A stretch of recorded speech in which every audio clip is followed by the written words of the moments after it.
what job you're going to do, where you're going to live, things like that, right? So for critical analysis, I'm actually writing an essay on that right now, and I just write this thing because I enjoy it. I don't write it because anyone's telling me to. I'm probably not going to publish it anywhere. I just think it's something really interesting. So you guys have all read Dr. Seuss, right? You guys, like, and I'm sure you've heard that like Dr. Seuss has like deeper meanings behind it, things like that. No. No? Oh, Dr. Seuss, all of his stories are like analogies. The Lorax is about environmentalism. Do you guys know the story of the Lorax? Yeah. He's the guy who cut down all the trees, right? So he's critiquing environmentalism. It's not just a happy story with like colorful, what are they called? Truffalo trees? Truffalo trees. Truffalo trees, yeah. It's not about that. And like Dr. Seuss is, no, not Dr. Seuss, The Cat in the Hat. When it had like the fish and it had the boy and it had the, what are they called? Thing one and thing twos? Yeah. You guys know the Freudian superego, ego, id? No. Okay. It's a psychology thing. It's a psychology term. So everyone is, there's supposed to be like 3 types of like psychological things, right? One is the superego, which tells you this is what's good all the time. The id is like your impulses. You just do whatever you want, and it's supposedly just like your like base human thing that you want to do. And then your ego kind of has to like balance the two and figure out which one you should go to. So Dr. Seuss was actually an analogy for these things. Like the thing one and thing two just ran around and like ransacked the entire house, and those are supposed to represent the id. And the fish was always the moral person who was like, no, put me down, like don't eat me or something like that. And he was supposed to represent the superego to tell you like this is a good thing. And then the person who was the main figure in the story is the one that has to balance these 2 figures out, figure out which one he's going to listen to. So you need to think about literature in terms like that, right? Like writers don't just write things to make a pretty story. They write things they want to impart some sort of message on you. So yeah. Can I use a metaphor just to elaborate on what Kimberly said? You can think of it this way. Imagine a deep, deep ocean. Most people are only going to be at the shallow part of that ocean because that's all they know, and they're afraid to go deeper. Or maybe they don't even know there's a deep end. They're just at the beach, and they wade into the ocean, and they wait until their neck, until the water goes up to the neck, and they stop, and they think, okay, this is how deep the ocean is. Not afraid, they're kind of afraid to go any further. When in reality, the ocean is thousands, not thousands, I don't know how many miles deep it is, but it's really, really quite deep. Similarly, stories are like that. Authors who write stories and get published very rarely are just trying to communicate a single story, and that's it. They're just trying to talk about a cat who wore a hat and infiltrated some little boy's house. It was amusing. But Dr. Seuss didn't just tell that story because he wanted to talk about cats and hats. Every single author usually goes deeper. Most people can only see the shallow end because they don't know there's a deeper end, or they're too afraid to go deeper. But they don't know what they'll find. They don't even know if there's anything there in the deep end. I suggest everybody dives deep. You have Mrs. Clark yet? You haven't met Mrs. Clark yet? Of course not yet. Mrs. Clark, who was a literature teacher in my high school, she used to talk always about diving deep. She also used the hand motion. Dive deep. In your literature, dive deep into the meaning. Colors mean something. They're not just colors because if the book says his hat was black, there's a reason why this author decided to put a line in there that says this hat is black. Not because, guys, his hat is black and that's unimportant. No, it's because it's important. Black, what does that represent? What does that mean? What do you think about when you think blackness? The black-hatted person in a black suit probably isn't a good person, is he? He's not just describing this guy's clothing. He can go deeper than that. Don't see the shallow, surface-level things. You know how people say, don't judge a book by its cover? Well, a lot of people, they believe that. They read the book, and then they judge the book just by its story. What if there was something behind the story? What if there's a story behind the story? What if there was a message, or a theme, or something of value, insight behind the story? Maybe that's what you should judge the book on. Go deeper. You can always go deeper. Same when you're writing essays. Don't just go the surface level, shallow interpretation. Dive deep. That's my analogy. So, Kimberly, how can you help the students in the class? I was listening to Carl talk and realized I talk really fast. Okay, I'll try to talk slower. I'm sorry. It's actually a really bad habit. Some of my teachers can't understand me.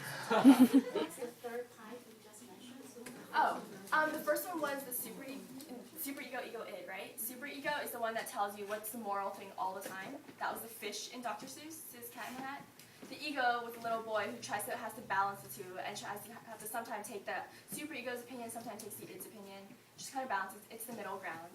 And then the id is the third one, which always is your impulse. It's like your base, just what I want to do without having any forethought at the moment. This is a theory constructed by a very famous psychologist named Sigmund Freud. Sigmund Freud has a lot of theories.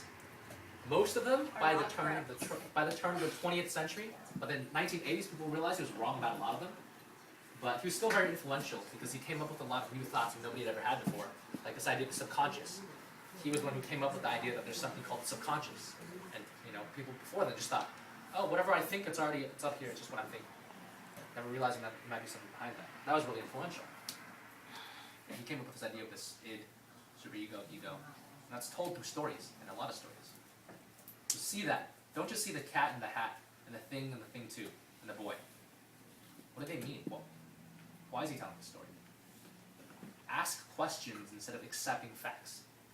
Ask questions. Like, famous authors aren't famous because they wrote a good story, right?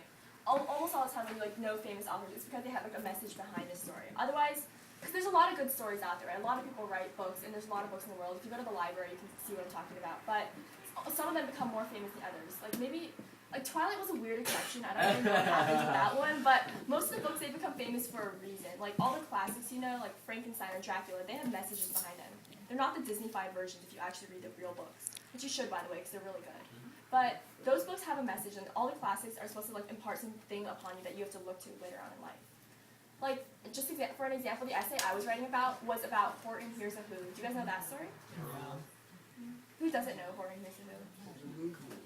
Okay, so there's this elephant who lives in the jungle of Newell, and he finds this little speck, and on this speck is this entire world of who's, who are just like living happily on this little speck. But now his speck is in danger because it's floating through the village or like floating through his jungle, and somebody might attack it and kill all the who's, right? So Horton the elephant decides he's going to take this little speck and he's going to protect it for life. And I was researching a little bit about it because I don't think it's likely that Dr. Seuss just wrote about a random speck in a random world. So in the end, there's this kangaroo named Jane the sour kangaroo who she wants to boil Horton in like a little speck. But then finally they make so much noise that she can finally hear them, and it's the littlest who named like, I don't know, it's not important to the story, but his name, he's the one that shouts really, really loudly, and they finally hear the little speck, and they know that there's actually a world down here, and finally they believe Horton, right? Oh, Jojo.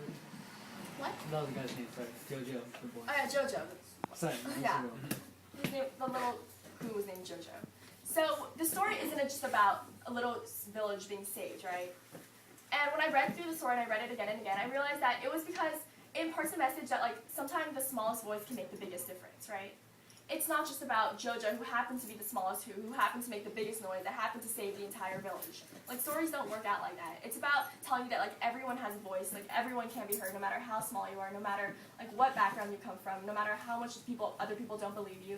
If you make enough noise to, like, hear your voice, then you will be heard, right? And that not only goes along with the story shown apart, it also goes along with writing.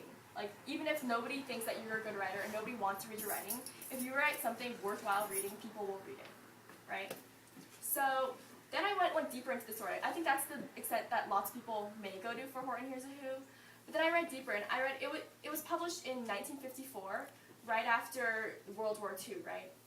And after World War II, Japan was completely destroyed, and it was like a really small nation. Now it had like a ton of problems. So Dr. Seuss was a really big internationalism. Like, he didn't like the isolationist policy the United States had, which was like keep to yourself sort of thing. And then I realized that he wrote this story, and other people have written about this too, but he wrote this story in order to tell you that, like, sometimes you can't just stay to your own, like, you have to help other people. And a lot of times literature that you're reading will reflect, like, cultural contexts in which it was written, right? Like, Frankenstein was written, when was Frankenstein written? 1830? I don't know, but it was written after, like, some industrialization era when they're telling you, like, tampering with all these things may lead to something bad, may lead to this monster. And, like, Dracula was written to reflect, like, superstitions of the time. And Call the Wild was written after, like, the gold rush in Alaska where people were going to find it. And he's telling you, like, these are the dangers of going out to do this. Like, they always reflect what's going on. And The Giver reflected what the author saw in the society at the time, which was a lot of decay. So books aren't just books. They're written by people who care, who think, who live a life, who had their ups and downs, who believe in things and who still do believe in things. And they wrote a book reflecting their beliefs and their thoughts. So it means things, more than just a story.